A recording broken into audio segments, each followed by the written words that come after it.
Mouse Scouts, Episode 8.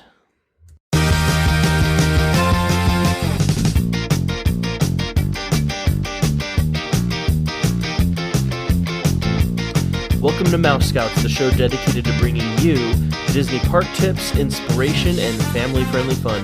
My name is Chris. And I'm Megan. And this episode, we have some inspiration for you guys. We are actually taking a few lessons from the movie Up. And it's really cool. I mean, we have 3 different things that we'd like to talk about on this. But first, I wanted to get a quote, something that I think kind of encompasses the movie and some of the things that we're going to be talking about on this. And basically it is, "Thanks for the adventure. Now go have a new one." And this is something that Ellie, who was Carl's wife, had told him before she died. Remember, Carl was the main character of Up, the old guy. Yes. Who decided to go float his house. Yeah, the old fogey. And so that's actually the first thing I wanted to talk about, is that really it's never too late. You know, I mean, in the last episode we talked about how somebody might be so far along in their career that, they think it's too late for them to, pivot and do something else. But in the movie, we see, I mean, even in just the first couple minutes, it really goes through almost the entire life of Carl and his wife Ellie. And how old would you say that Carl was by the in his 80s? Yeah, at least. And by that point, I mean, I don't know. Spoiler alert. His wife dies, right? Mm-hmm. And they had all these dreams and ambitions. They wanted to travel the world together. And, they just couldn't make it happen. But then, after she dies, anybody would say, you know what? That's it. You can't do anything. But really, if you still have breath in you, you still have a chance. You know what I mean? Mm-hmm. And, if you think about it, Colonel Sanders of Kentucky Fried Chicken fame, KFC, he didn't start that until he was 65. And that's the age that most people will, retire these days, and, they think they're saving up and this and that, and they finally get to 65 and they're like, okay, now I can, just like retire and do whatever. And right. And that was when Colonel Sanders went, okay, great. Good time to start chicken. Exactly. And even Harrison Ford, even though he had been trying to get his acting career going, it didn't actually take off until he was 35, which, at that point, many people would say it's a late start anyway, So really, it's never too late to try and do something new or to try and do something that matters. And we look at Carl and Up, he had this crazy idea and, to, I guess, go on this adventure, and he got all these balloons, and of course, we know this would never happen in real life, but right. It caused his house to float up in the air. Well, he couldn't leave his house behind. That was where he'd lived with his wife. Mm-hmm. And so he had to take the house with him too. And he went ahead and went off on the adventure that they were supposed to have done together. And even though she had left him by then, mm-hmm. By dying, he still decided he was going to go on in her memory and have his adventure. Yeah. Yep. Yeah. He took that last thing from her, which was go out and have a new adventure. So that brings us to, our next lesson, from this movie is to take risks, and, while I don't want anybody to go like jump off roofs and or try and fly or whatever, like crazy stuff like that. I mean, we're not teenagers anymore. Yeah. And it was crazy for him to, take the balloons and like cause his house to fly and stuff like that. But, what I'm talking about really is to get out of your comfort zone, go out and do things that are different, go out and meet people, get involved in things, and, do things that you wouldn't normally do, get out of your comfort zone so that you can, find new things that interest you and find new things that you might want to pursue.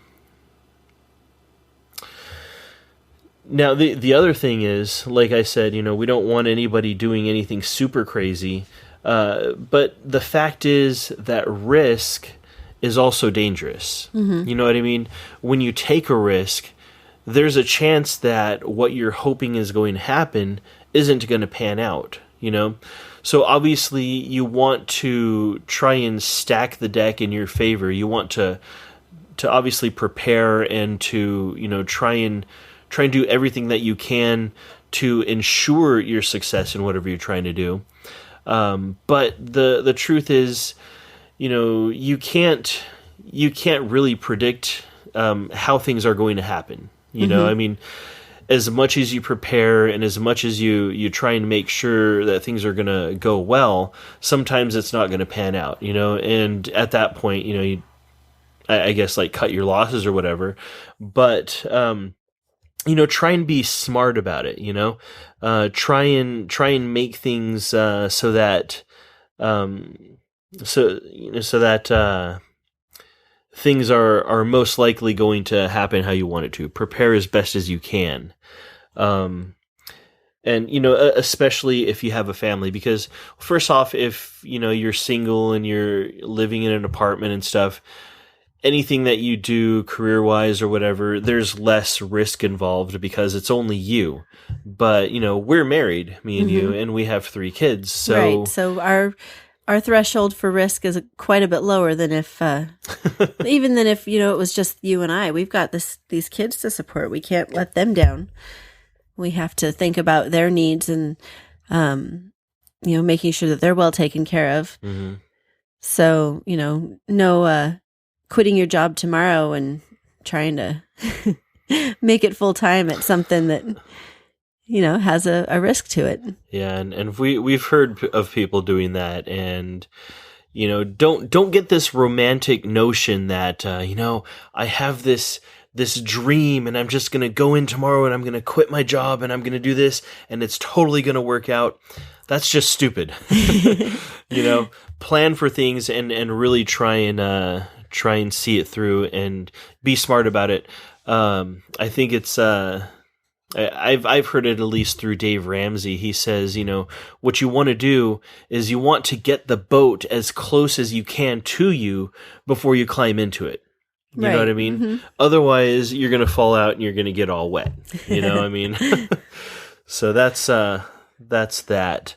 The last thing I wanted to talk about is you can't go it alone, really.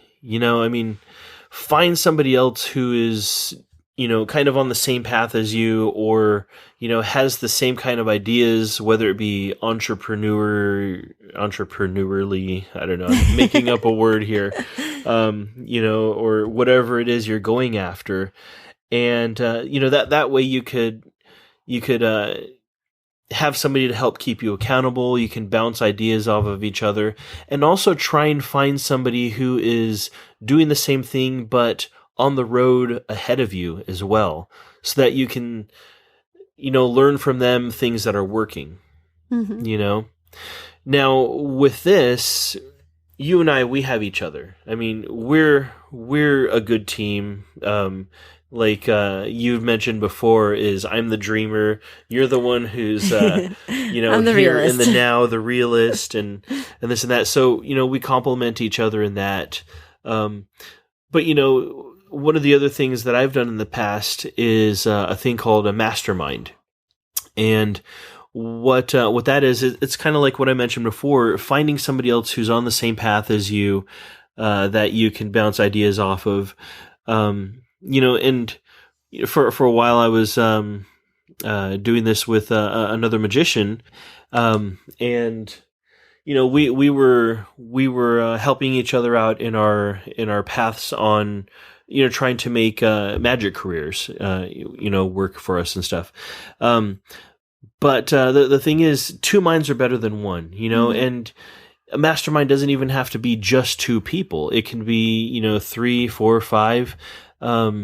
And basically you meet with the intention of helping each other out, answering questions and trying to figure out how to help each other overcome obstacles that will always come up in your path whenever you're trying to do something worthwhile.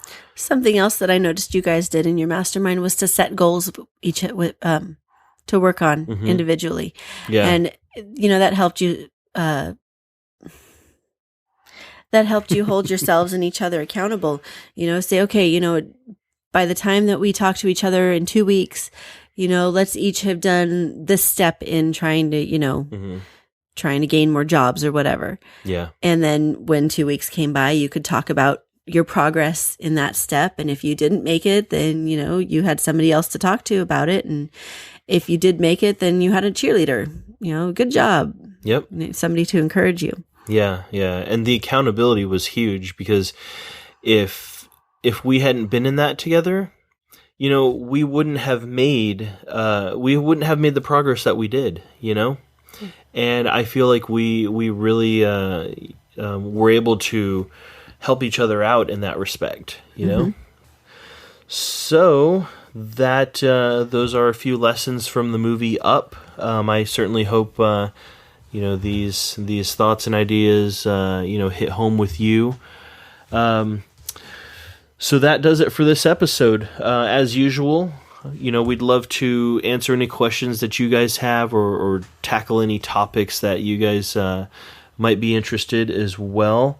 You can email us at fun@gomousescouts.com. You can find us on Twitter, on Facebook, and Instagram at GoMouseScouts.